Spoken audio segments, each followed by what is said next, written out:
Bueno, muy buenas noches, hermanos, hermanas, amigos. Dios les bendiga. El- bueno, antes de comenzar, vamos a orar. Señor, gracias por tus bendiciones.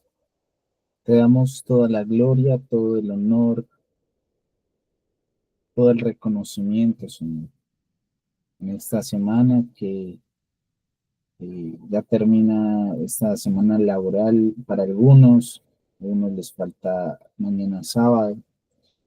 Señor, gracias por sostenernos en todo momento. Gracias, Señor, por ayudarnos, por bendecirnos. Gracias, Señor, por proveernos, darnos, Señor, el alimento diario, un pan, un vaso de agua, Señor. Lo más mínimo te damos gracias. Te damos gracias por nuestra familia, te damos gracias, Señor, por nuestros empleos, por nuestras labores, por nuestros compañeros, amigos. Gracias por tus bendiciones. Gracias, Señor, por permitirnos estudiar tu palabra. Gracias, Señor, por tu palabra que ha sido dada a nosotros para que podamos aprender de ella, conocerte más y más. Señor, te pedimos que perdones nuestros pecados, nos ayudes cada día, Señor, a centrarnos en ti, a buscar más de ti, a ser más como tú eres, Señor, a parecernos, Señor, en nuestro carácter al de Cristo, que nuestra vida, Señor, refleje a Cristo, en nuestro diario vivir, en nuestro comportamiento, en nuestros pensamientos, en nuestras acciones. Ayúdanos, Señor, que tu gracia se vea en nosotros, la luz que tú has puesto en nosotros se vea reflejada. Seamos sal y luz en un mundo, Señor, en donde hay tinieblas. Te pido, Señor, para que en este tiempo de estudio nos ayudes y nos dirijas. Que todo, Señor, lo que hablemos sea para glorificarte y para honrarte. Te damos gracias en el nombre de Cristo Jesús. Amén. Bueno, eh, en esta reunión de hoy vamos a ver el tema del capítulo 10 del libro de la práctica de la piedad y vamos a hablar acerca de la santidad. Vamos a hablar de este punto tan importante, de esta virtud tan importante para la piedad. El versículo de este capítulo es Primera de Juan, capítulo 1, versículo 5. Y dice, y este es el mensaje que hemos oído de él y que les anunciamos. Dios es luz y en él no hay tiniebla.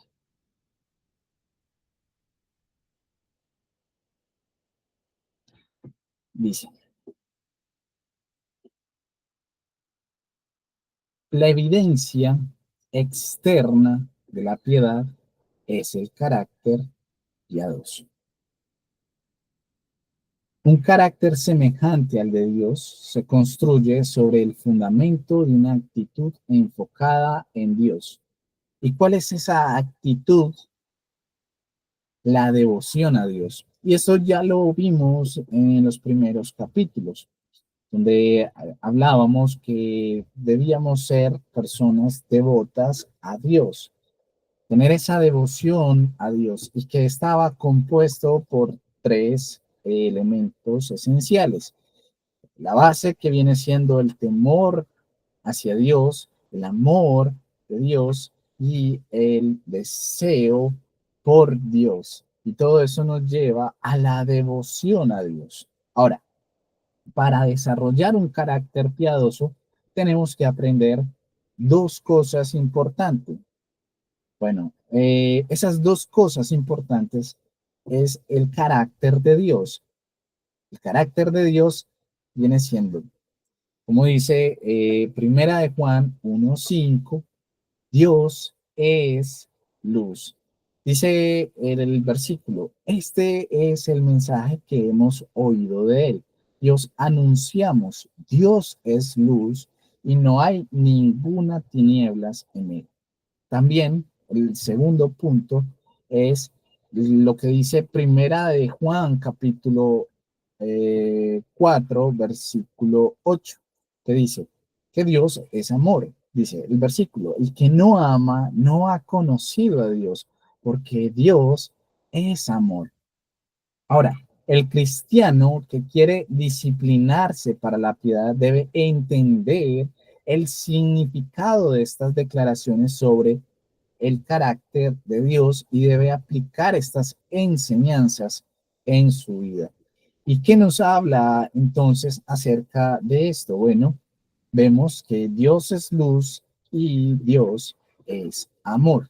No nos vamos a centrar en esta declaración de que Dios es amor, sino que nos vamos a centrar en Dios es luz. Y bueno, ¿qué quiere decir con que Dios es luz?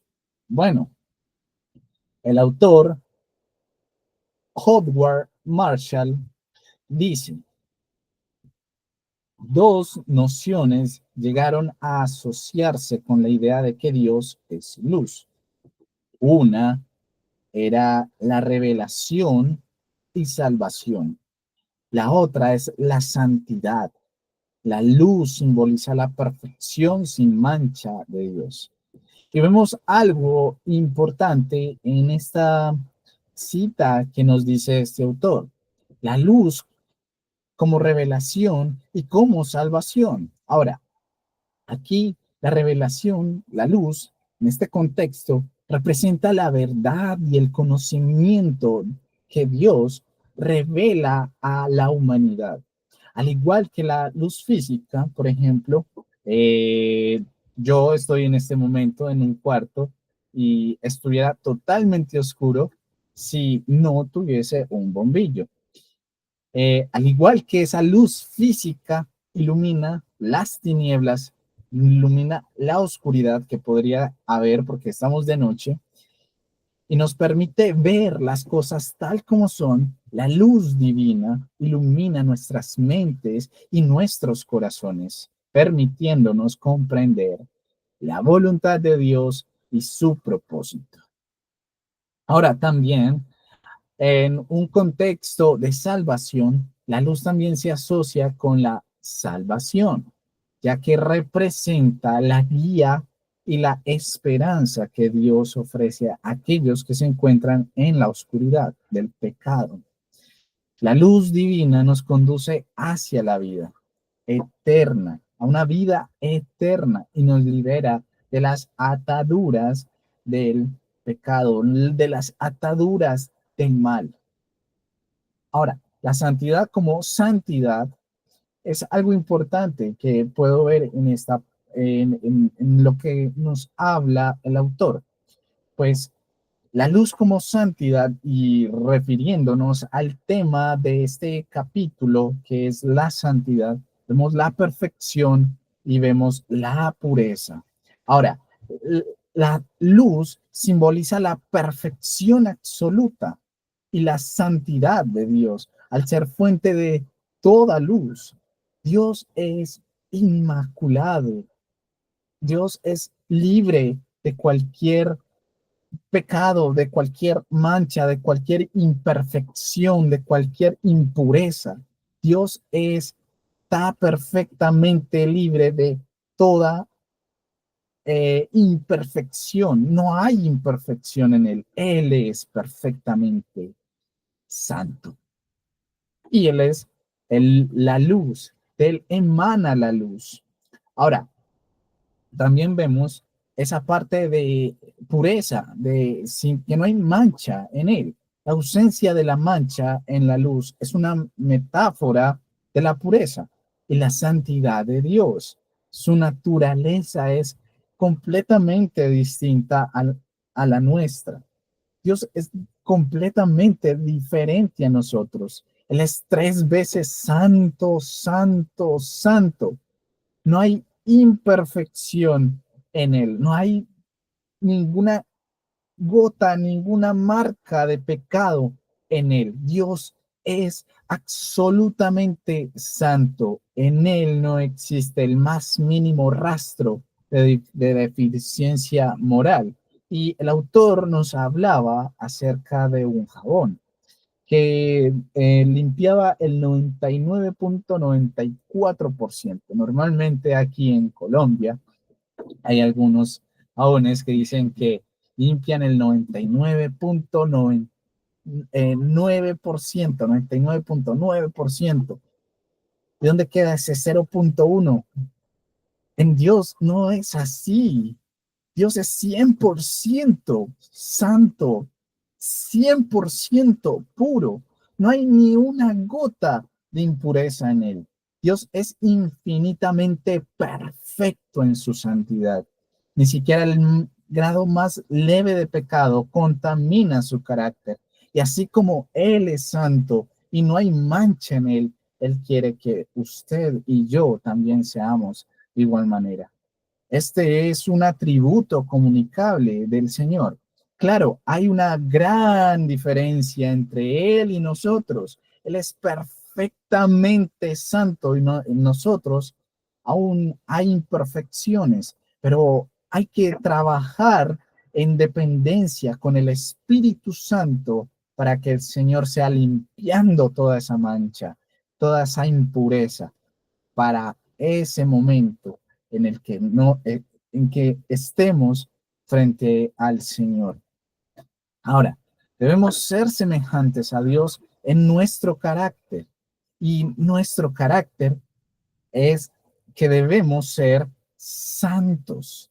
Eso es lo que debemos hacer usted y yo, ser santos, buscar la santidad de Dios. Ahora, la práctica de la piedad implica buscar la santidad.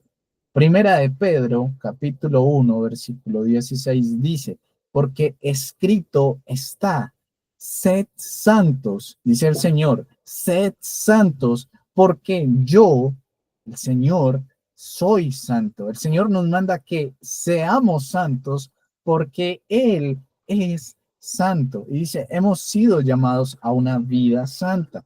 Hemos sido redimidos con ese propósito.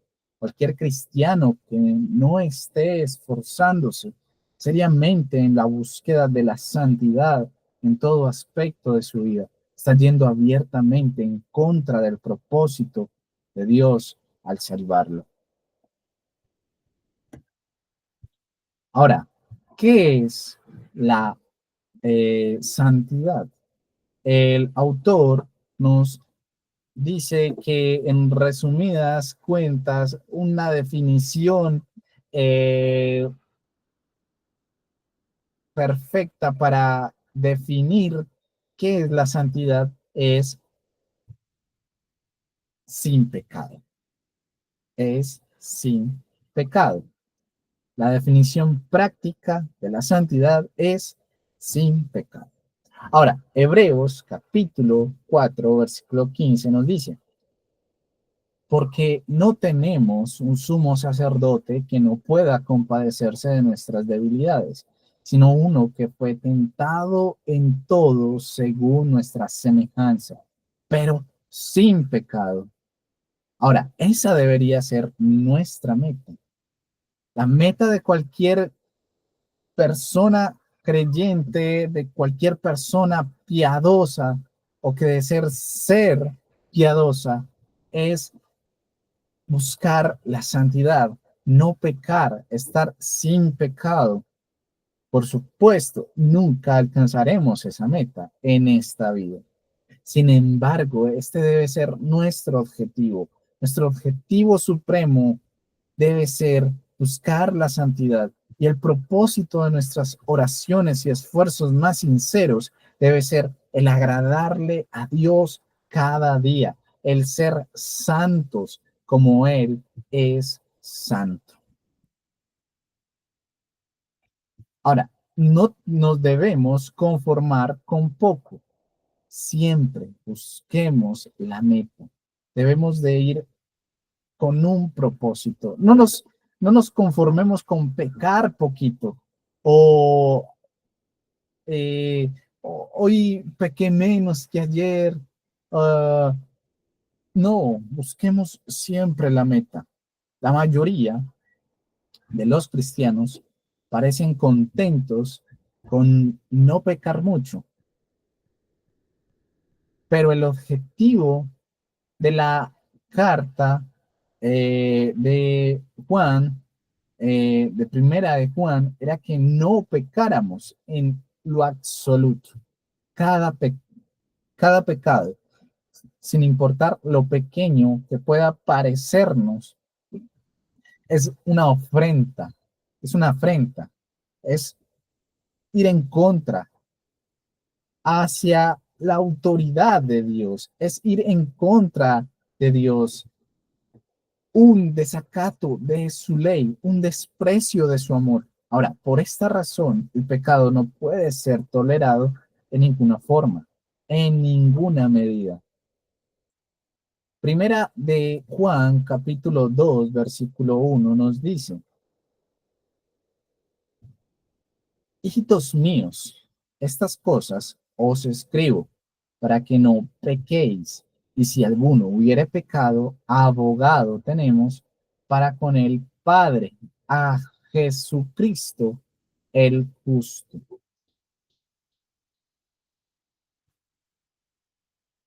No debemos pecar, debemos de buscar siempre ese objetivo que debe ser el ser santos. Pero es cierto, somos personas imperfectas, somos personas pecadoras por naturaleza. Tal vez en algún momento vamos a caer en pecado, pero si usted es creyente, lo animo a que no siga pecando, porque si usted peca y se arrepiente efectivamente, sinceramente de su pecado, usted y yo tenemos un abogado. Ese abogado es el que nos libra de de esa condenación.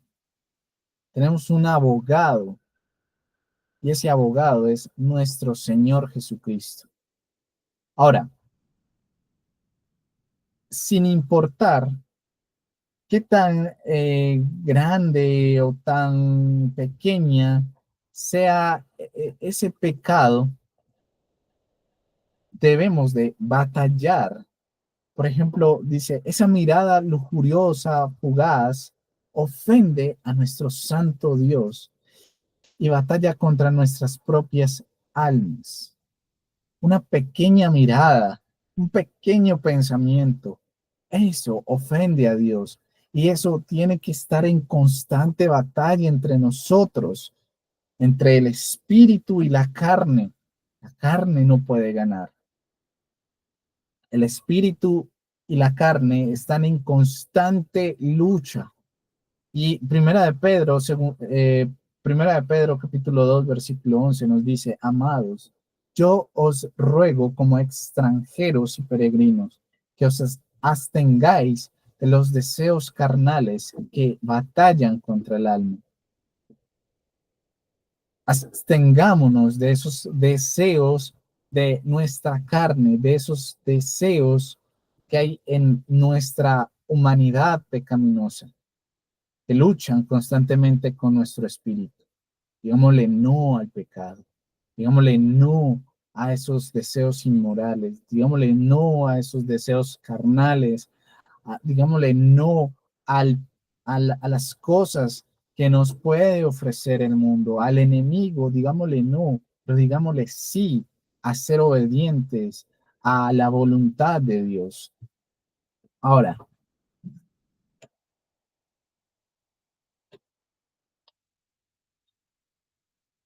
Cuando Pablo estaba instruyendo a Timoteo sobre su relación con las mujeres más jóvenes, le dijo que las tratara como a hermanas con toda pureza.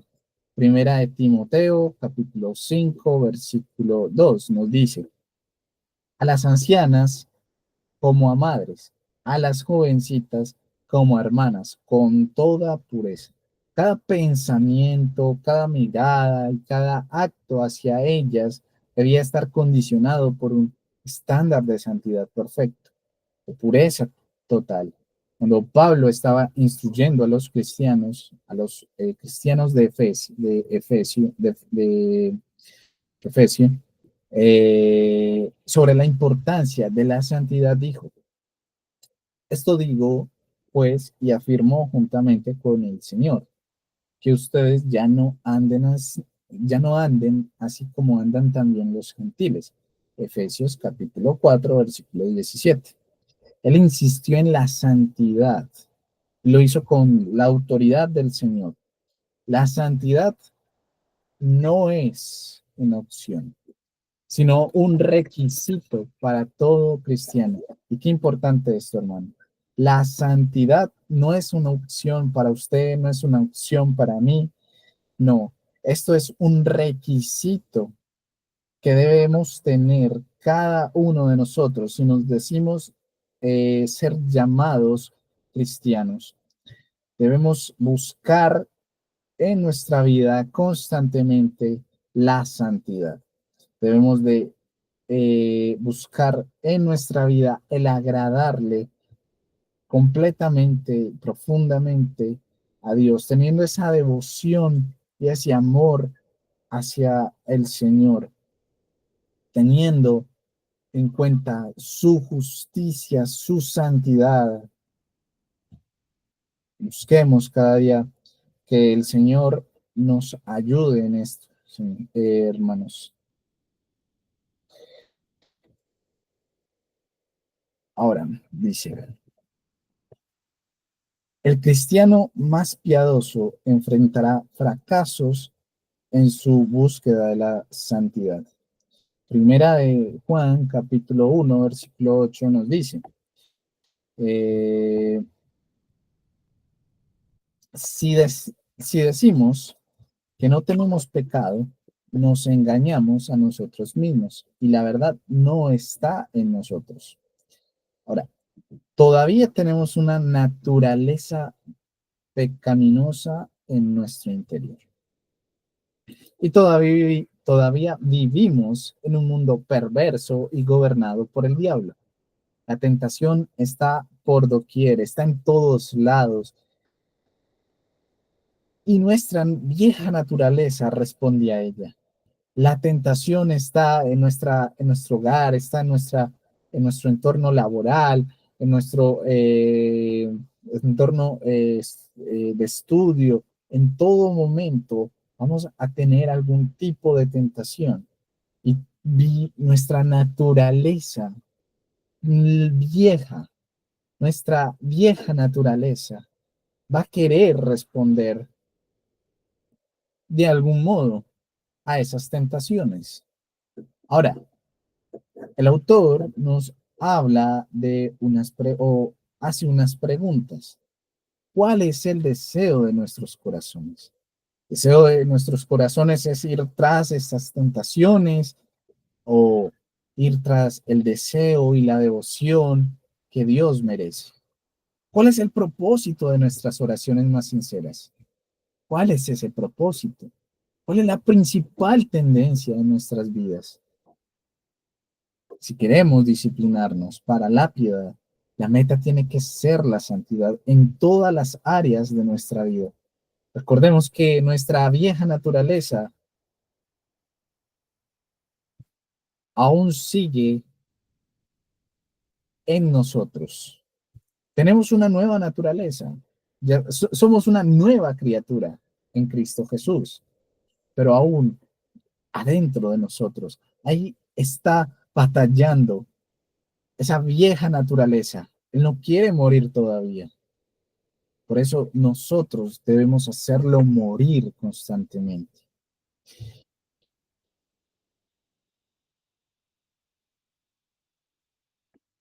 Podemos ver algunas áreas en las que nos habla Pablo. Bueno, les dice a los efesios, a los cristianos de Efesios, tres áreas importantes o generales de la moralidad.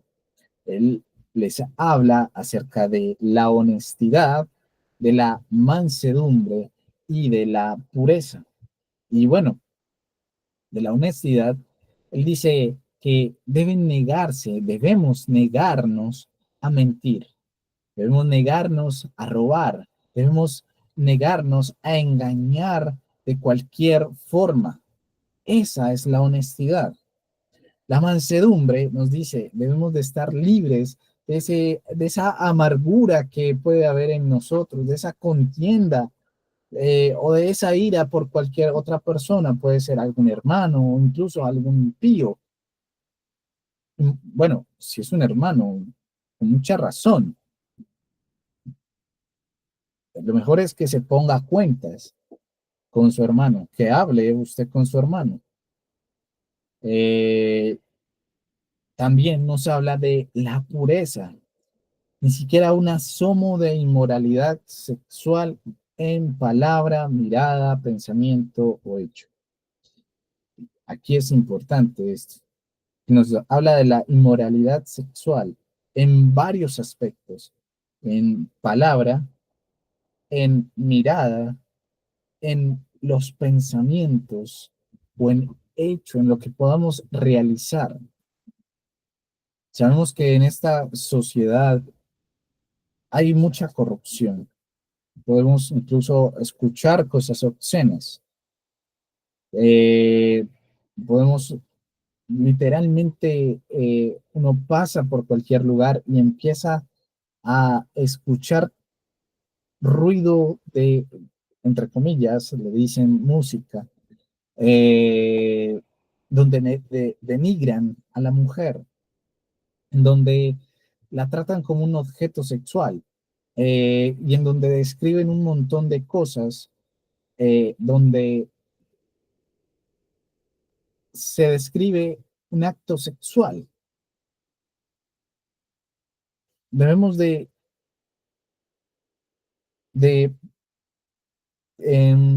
frenar estas cosas, de poner al menos un freno en nosotros. Es difícil, porque estamos en el mundo, pero debemos recordar que no somos del mundo. Vamos a poder escuchar cosas. Si escuchamos algún tipo de esas inmoralidades sexuales, lo mejor es apartarse o tal vez, no sé, ponerse unos audífonos o algo. También evitar esas conversaciones obscenas, ver cosas que no debemos, eh, hacer cosas con personas que no debemos en el momento en que no debemos. Si no es nuestra pareja, no debemos hacerlo. Si no, no llegar a la fornicación, no llegar a al adulterio. Recuerden, fornicaciones, yo, no, yo estoy soltero y tengo relaciones sexuales con alguien que no es mi esposa, y adulterio es, yo estoy casado, pero le fui infiel a mi esposa. Entonces debemos de abstenernos de todas estas cosas. Dice, todos reconocemos la necesidad que tenemos los cristianos de caminar con prudencia. Debemos de caminar en prudencia, con prudencia, ser prudentes en cada una de esas áreas que acabamos de hablar. En el área de la honestidad, en el área de la mansedumbre, en el área de la pureza. Y al mismo tiempo reconocemos que cada vez es más difícil hacerlo. La honestidad y la pureza ya no son elementos esenciales de nuestra cultura. Vemos que hoy en día eh, pueden hacer negocios por debajo de la cuerda en alguna empresa, puede alguien decir, venga, modifíqueme alguna cifra, también en la pureza. Ya hay menos personas que llegan vírgenes al matrimonio, por ejemplo. Y estos ya no son elementos esenciales de nuestra cultura, lo que es la honestidad y la pureza. Mentir, engañar y robar es un hábito, es algo que se ha visto normalmente habitual en los negocios, en la educación, en los deportes, en el gobierno, en varias áreas de nuestras vidas. Ahora, también la inmoralidad sexual ya no es un problema, es una práctica aceptada en casi cualquier esfera de la sociedad. Ahora te discriminan si eres virgen hasta el matrimonio. Hay personas que te pueden discriminar por eso. Ahora, la sexualidad se ha vuelto tan normal para aquellas personas. Uno va a un colegio y lo que muchas veces uno ve es que les están regalando condones a los jóvenes. Ni siquiera tienen esa capacidad de respeto. La música, entre comillas, música que sacan hoy en día denigrando de una manera horrible a la mujer. Hace poco, ayer, creo que fue precisamente ayer, estaba navegando en la red, en internet, y vi algo acerca de, bueno, un pastor estaba hablando sobre una música, una canción. Eh, yo me metí, lo miré y vi que hablaba muy mal de la mujer. Me metí a buscar la canción, la letra de la canción, la leí, me pareció horrorosa, horrenda. Como hoy en día toman algo tan normal, el de una niña, promoviendo la sexualidad como si fuera cualquier cosa, es denigrante, ya no hay respeto. Esto se ha vuelto ahora, esto se ha vuelto tan normal en la sociedad, en los jóvenes, no debería de ser así. Ahora es una práctica aceptada en cualquier esfera de la sociedad. La elevada tasas de divorcio y nuestra sociedad litigiosa son síntomas de nuestra necesidad desesperada de mansedumbre. Eso lo podemos ver en la cantidad de niñas que quedan embarazadas a tan temprana edad. También el alto número de abortos que hemos visto por este tema de la sexualidad.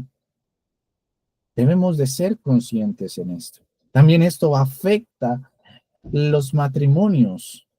Puede llegar a ser un fracaso, un testimonio de fracaso para un matrimonio.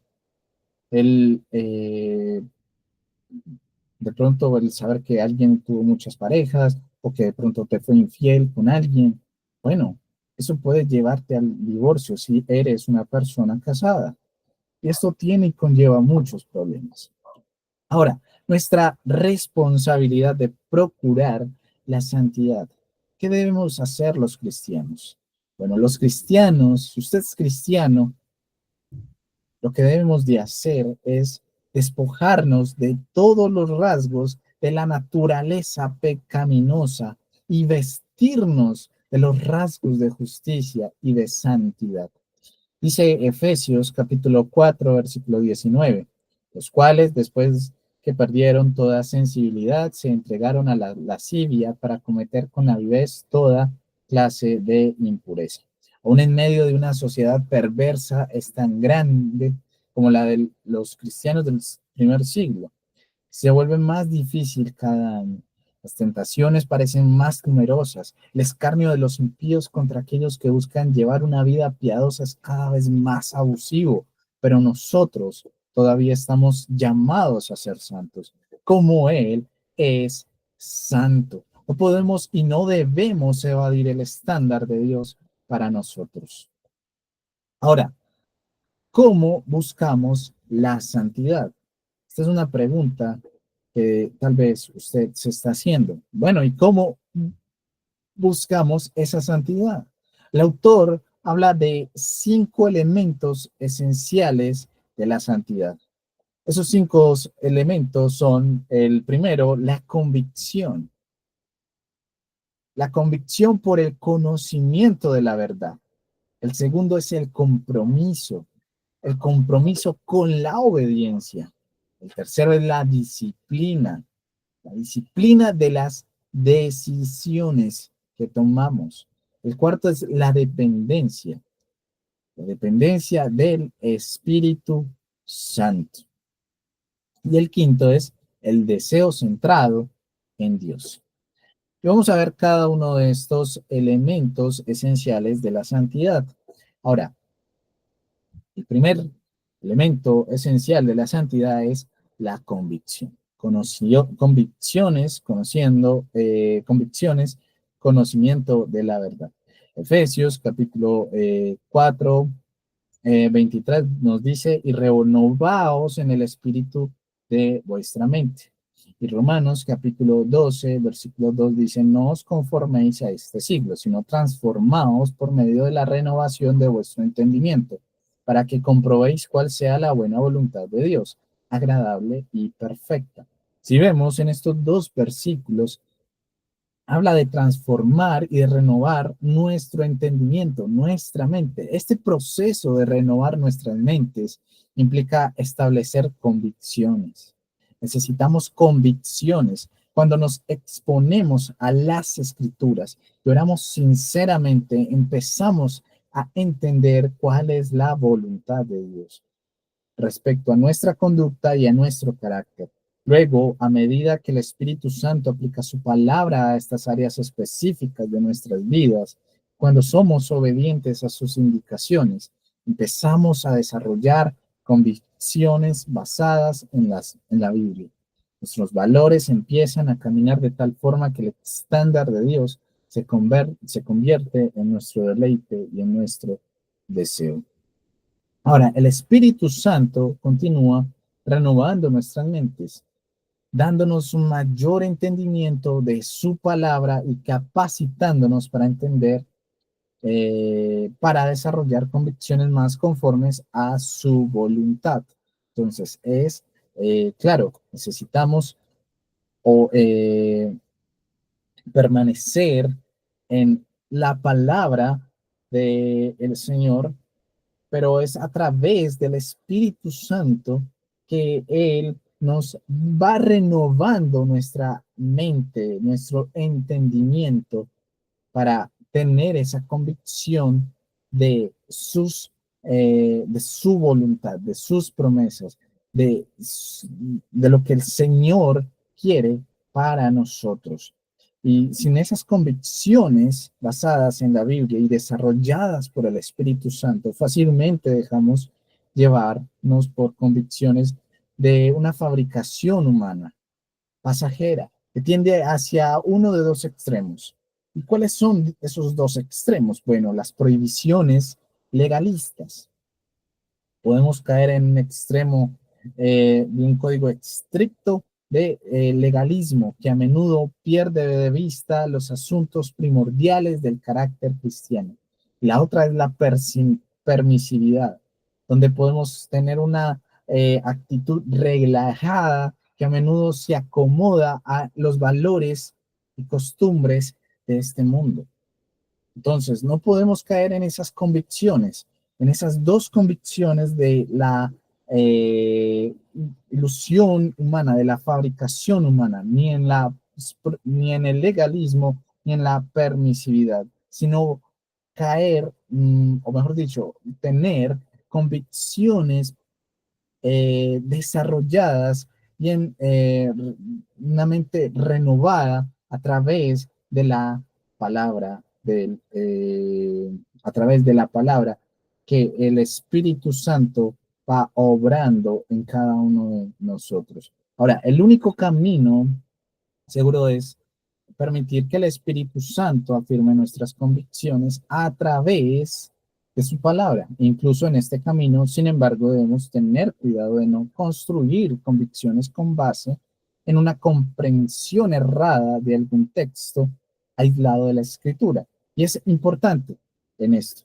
Claro, debemos de tener convicciones en la palabra, pero no podemos caer en algún tipo de comprensión errada o de algún tipo de interpretación personal, porque podemos caer en una herejía, podemos caer en algo que no es.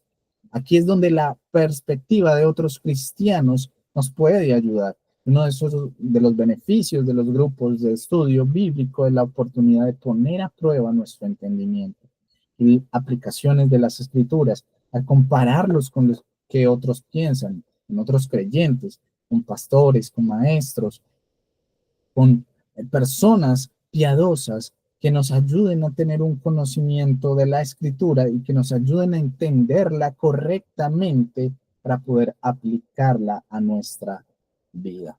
Ahora, la santidad comienza con el conocimiento de la verdad que renueva nuestras mentes y nos capacita para entender cómo Dios quiere que vivamos.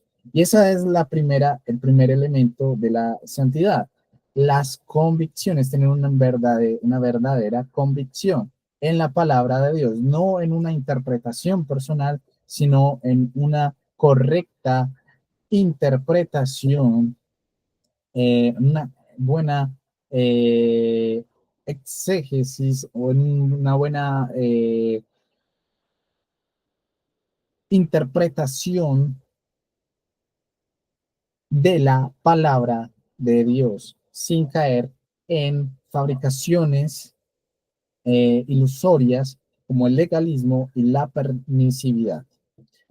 El segundo es un compromiso. ¿Y cuál es ese compromiso? Bueno, cuando ya tenemos una convicción de ese conocimiento verdadero de la palabra de Dios, debemos tener un compromiso con obedecer esas convicciones. Una creencia es algo que sostienes. Una convicción es lo que te sostiene. Una creencia es algo que podemos creer. Tal vez puede ser verdadero, puede ser falso. Una convicción es lo que me sostiene. Debemos de tener una convicción en la palabra de Dios y eso es lo que nos va a sostener a nosotros. Ahora, manipular eh, una convicción no es realmente una convicción si esta no incluye un compromiso a vivir según lo que decimos creer. El compromiso no es una promesa, sino una decisión. Un propósito resuelto de vivir según la palabra de Dios a medida que la aplica a nuestras vidas. Ahora, primero necesitamos un compromiso con la santidad.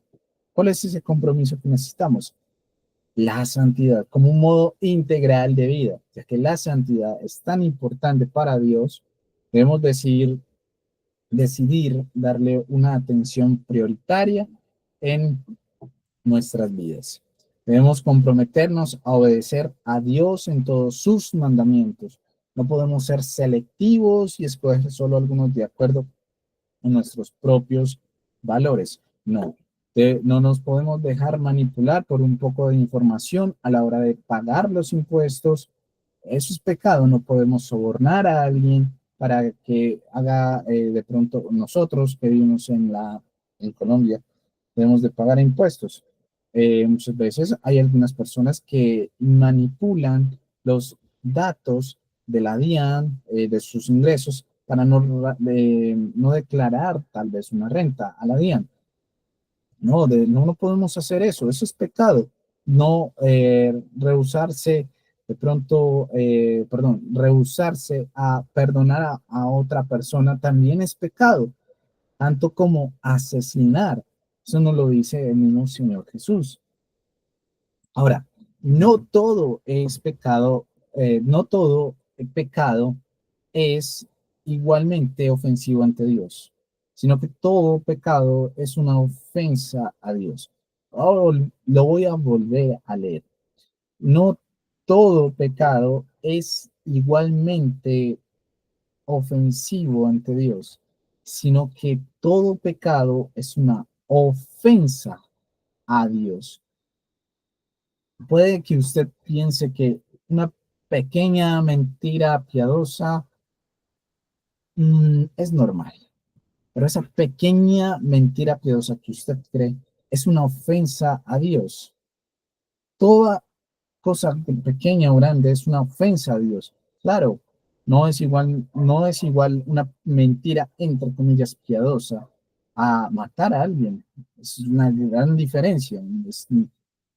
Pero ese, la cosa más pequeña, esa mentira, o incluso asesinar a alguien, es una ofensa contra nuestro Señor Santo. La medida del pecado no depende solo de su efecto sobre nuestro prójimo, sino de la afrenta a la majestad y santidad de un Dios soberano. El pecado es un asunto serio. El pecado es un asunto serio para nuestro Señor, para nuestro Dios. Y se vuelve un asunto serio también para usted y para mí. Cuando reflexionamos sobre el hecho de que todo pecado, sin importar lo insignificante que nos parezca, es una expresión de rebeldía contra la autoridad soberana de Dios, debemos reflexionar en el hecho de que el pecado de cualquier magnitud es una afrenta a su dignidad y un desacato a su ley. Salmo 119, 4 nos habla de lo siguiente.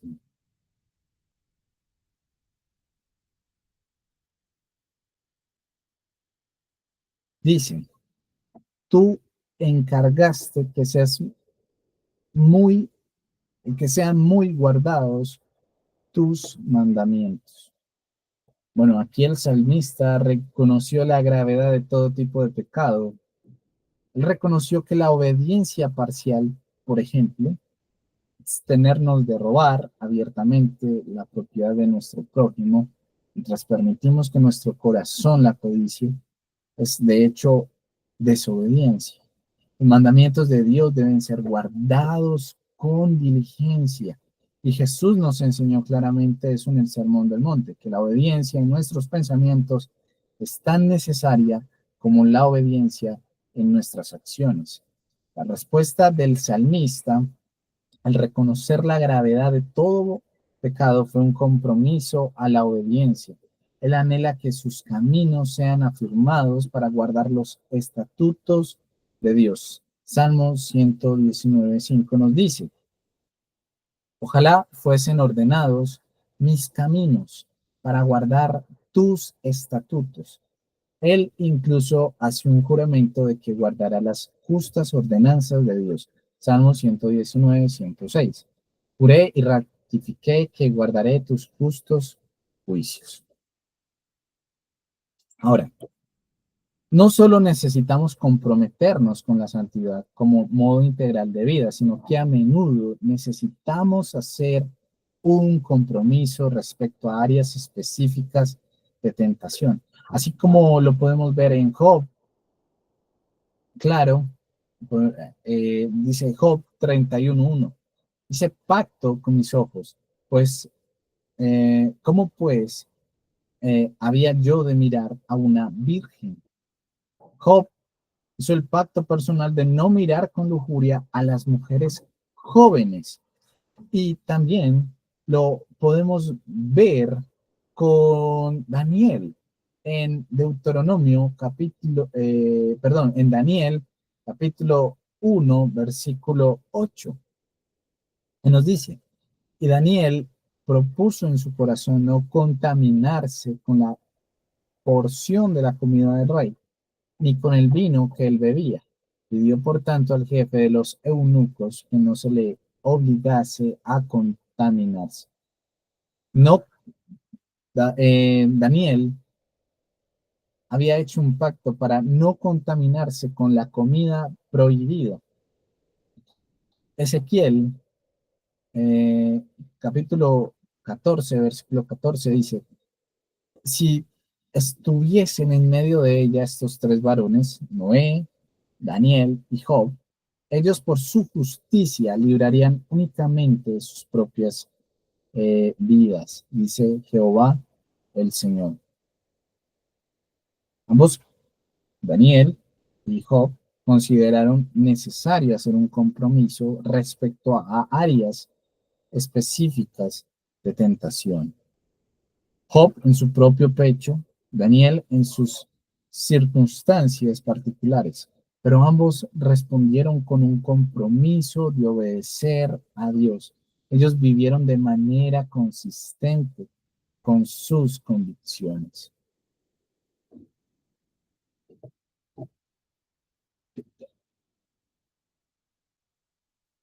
Entonces, lo que nos lleva es a tener un compromiso, a obedecer, a tener unas convicciones firmes y obedecer, eh, tener ese compromiso de obedecer esas convicciones que tenemos.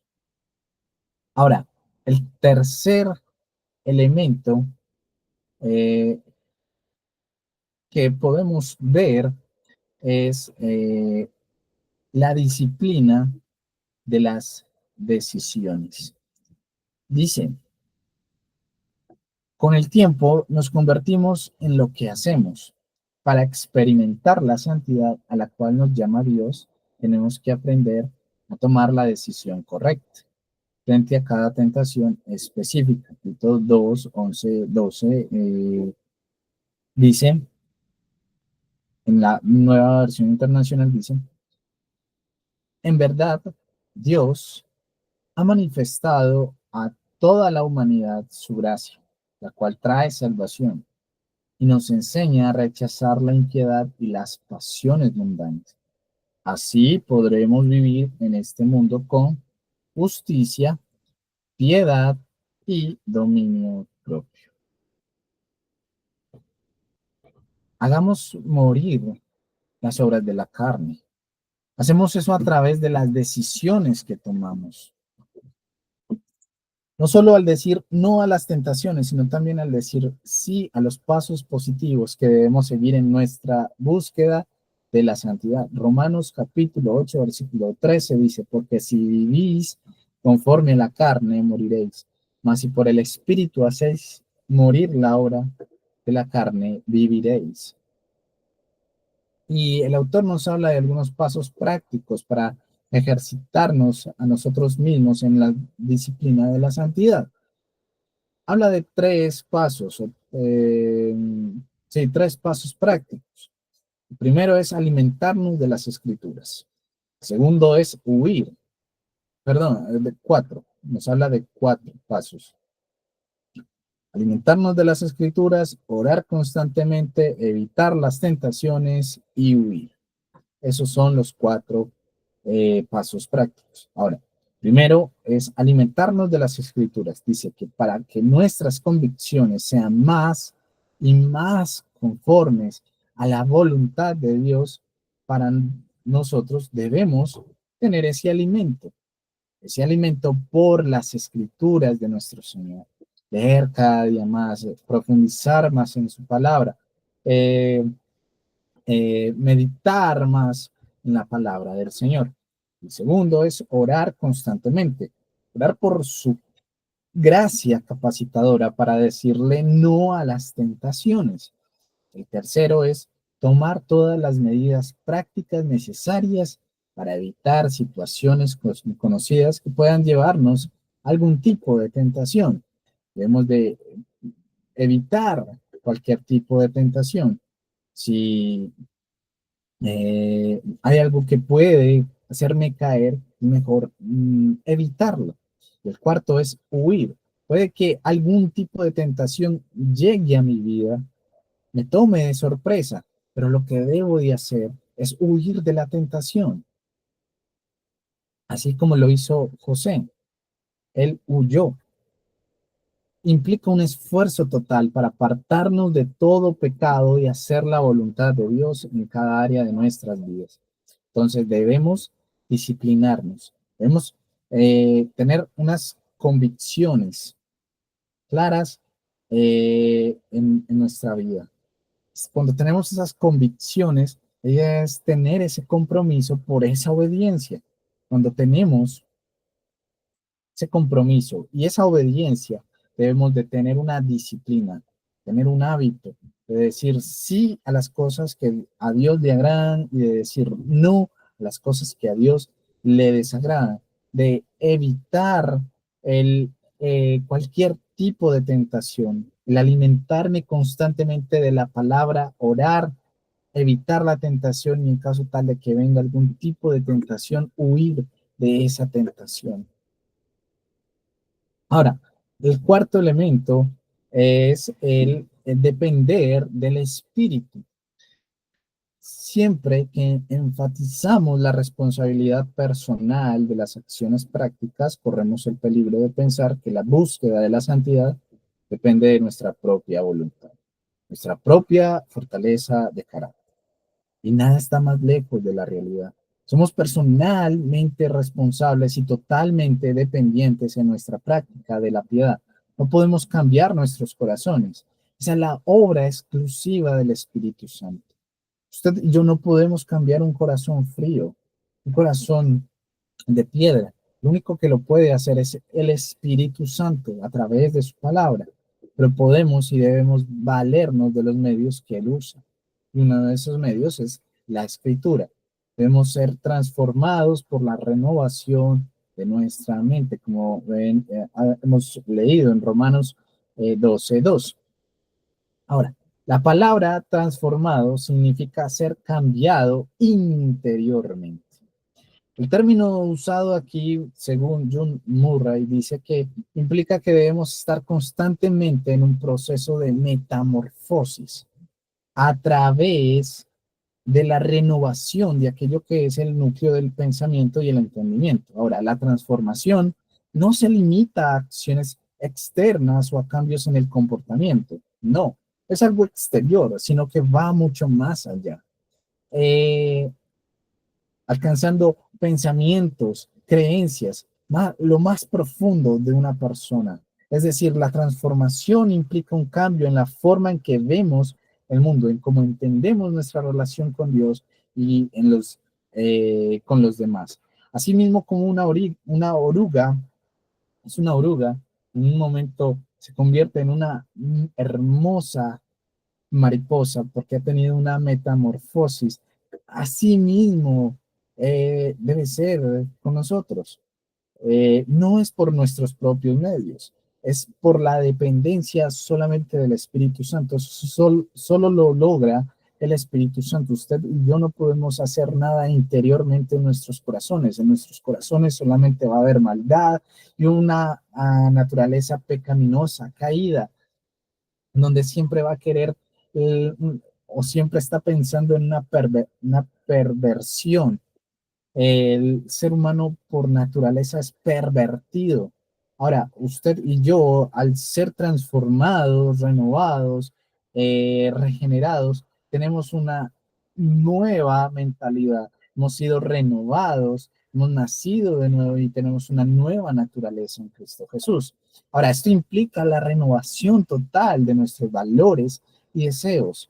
Esta renovación es la obra exclusiva del Espíritu Santo. A través de su ministerio, somos transformados más y más en semejanza a nuestro Señor.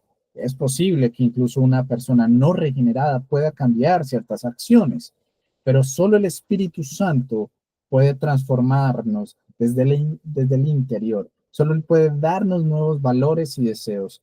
Tal vez puede que haya una persona impía que tenga sea incluso más moral, una persona creyente, pero eso que de pronto hace o que realiza, esas buenas obras que puede hacer, son solamente para Él, son para glorificarse a Él mismo, no para glorificar a Dios. Usted y yo, al ser transformados en unas nuevas criaturas, claro, pecadores, seguimos siendo pecadores, pero tenemos ahora una nueva naturaleza. Buscamos siempre agradarle a Dios, transformando nuestra mente, nuestro corazón, nuestras acciones, nuestras palabras y todo para la gloria y honra de Dios, siendo santos como Él es santo. Ahora, debemos ser personalmente responsables y totalmente dependientes de Dios. Y vemos la soberanía de Dios y la responsabilidad del hombre. Sus acciones, lo que usted haga, tienen consecuencias, claro, pero el Señor tiene control. Pero ahí está la soberanía de Dios y la responsabilidad del hombre. Y ese es el cuarto punto. Debemos de tener convicciones claras, cumpliendo esas convicciones, teniendo una decisión de hacer constantemente en nuestra vida, eh, buscando la santidad, ir en pos de la santidad, pero siempre dependiendo del Espíritu Santo que obra en nuestros corazones y en nuestras mentes. Y ahora, el último elemento es un deseo. ¿Y ese deseo qué es? Bueno, ese deseo debe ser centrado en Dios. La necesidad de esa motivación enfocada en Dios es especialmente vital en la búsqueda de la santidad, de despojarse de los rasgos pecaminosos del hombre, el viejo hombre. Todos queremos la victoria en nuestras vidas, en este caso, en nuestra lucha contra el pecado. Queremos sentirnos bien con nosotros mismos. Sabemos que no será así mientras permitamos que algún pecado nos domine. Ahora, cuando nosotros pecamos, estamos más frustrados por sentir nuestra autoestima baja que afligidos por deshonrar a Dios. Nos irritamos por nuestra falta de dominio propio al dejarnos llevar por un hábito inapropiado. Somos incapaces de soportar la decepción de ver que fallamos. Dios no honra estos deseos centrados en nosotros mismos. Esta es una de las razones por las cuales no experimentamos más de su poder capacitador en nuestras luchas diarias con los pecados que nos asedian. Dios no nos da su poder para que podamos sentirnos bien con nosotros mismos. Él nos da su poder para que podamos obedecerle por amor a Él, para su gloria. Qué bonito decir. No está mal sentirnos bien con nosotros mismos, pero esto debería ser un efecto secundario de la obediencia motivada por un deseo de agradar a Dios. Ahora, cuando pecamos, nuestra primera reacción suele ser ¿qué? La frustración. Nos, son, nos sentimos que hemos fallado en nuestras propias expectativas y que nuestra imagen personal se ha visto dañada. Ahora, nuestra experiencia del pecado está fuertemente centrada en nuestro propio yo, ego, en nuestro ego. Nos preocupamos más por las consecuencias que tiene para nuestra imagen y nuestra autoestima que por el daño que hemos causado tanto al Señor, a nuestro Dios, como a los demás. No debe ser así. Ahora, para culminar, nuestro deseo de santidad y nuestra devoción para buscarla tienen que ser un deseo y una motivación centrados en Dios. Desarrollar esta motivación centrada en Dios requiere práctica, requiere entrenamiento. No es algo que surja de algo natural, de forma natural o fácil. Por naturaleza estamos enfocados en nosotros mismos. Si somos diligentes para examinarnos, encontraremos con frecuencia que nuestra motivación está centrada en nosotros. Debemos confesar y abandonar esa actitud, al igual que debemos hacer con cualquier acción desobediente, y luego buscar una motivación centrada en Dios. Debe ser nuestro deseo, no en nosotros mismos, no a nosotros, no al Señor, darle gloria, darle honor, buscar agradarle al Señor en todo momento. Que nuestras motivaciones, que nuestros deseos estén siempre dirigidos, claro, en la santidad, sí, pero siempre buscando la gloria del Señor, siempre glorificar al Señor. Y eso es, mis hermanos. Vamos a orar para terminar. Gracias, Señor, por este tiempo que nos das. Gracias, Señor, por todo lo que tú nos regalas. Gracias por permitirnos estudiar este tema tan importante. el de la santidad, de la piedad. Gracias por eh, las bendiciones que tú nos regalas, Señor. Te pido que nos ayudes a tener convicciones fuertes, claras, fundamentadas, cimentadas en la Escritura, conforme a tu palabra, no desviándonos, Señor, en fábulas profanas, sino, Señor, en lo que es verdadero, en la verdad de tu palabra, no en interpretaciones personales, sino en la verdadera revelación que tú has dado a tu palabra, aplicando, claro, teniendo varias aplicaciones, pero en una sola revelación. Ilumínanos cada día, Señor, a entender tu palabra para aplicarla a nuestra vida teniendo, Señor, esa convicción clara y siendo obediente a, a lo que creemos, a lo que creemos en tu palabra. Ayúdanos a tener decisiones que nos ayuden, Señor, a buscar nuestra santidad y a buscar el deseo de glorificarte siempre, siempre dependiendo del Espíritu Santo, de nuestro corazón, Señor, y que nuestra vida sea una vida que lleve el, el nombre de Cristo a otros lugares. Seamos luz, Señor, para otros. Que busquemos, Señor, siempre el agradarte, el obedecerte, el honrarte y que tú, Señor, seas siempre el que se lleve la gloria. No a nosotros, Señor, no a nosotros. Te pido, Señor, que en esta noche nos bendigas, nos ayudes y nos dirijas. Te damos gracias por este tiempo que nos has permitido el reunirnos y el aprender, Señor, de tu palabra. Damos gracias por tus bendiciones en el nombre de Jesús. Amén, Señor. Bien. Buenas noches, hermanos.